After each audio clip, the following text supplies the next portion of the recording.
সাবেক প্রধানমন্ত্রী ওনার গতকাল মানে এর আগে একটা অডিও কল রেকর্ড ফাঁস হয়েছে, কল রেকর্ড ফাঁস, আরেকটা কল রেকর্ড ফাঁস হয়েছে। উনি প্রথম অডিও রেকর্ডে বলেছিলেন জনৈক কোনো এক ব্যক্তির সাথে, বলছেন উনি দেশের খুব কাছেই আছেন, যে কোনো সময় ঢুকে যাবেন।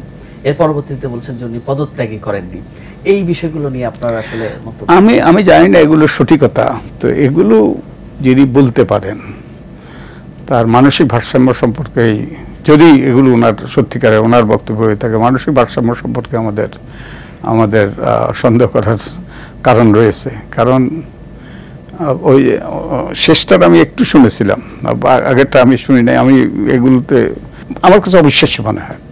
তা আমি শেষটাতে তিনি কি বলেছেন, তিনি বলেছেন যে তিনি পদত্যাগ করেন এবং আমাদের প্রধান উপদেষ্টা প্রফেসর ইউনূস তিনি মানুষ খুন করে তিনি ক্ষমতায় অধিষ্ঠিত হয়েছেন। ছি ছি ছি, এটা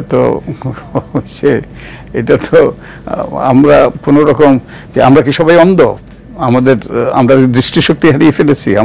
আমাদের সকল ওই যে ইন্দ্রিয় কি কোনো কাজ করে না?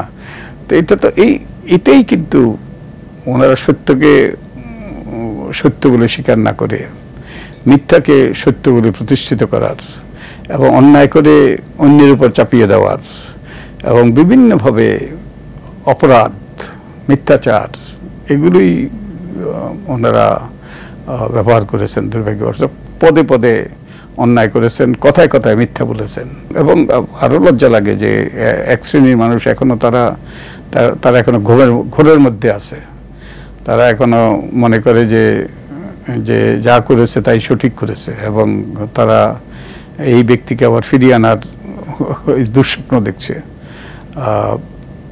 দুর্ভাগ্য আমাদের।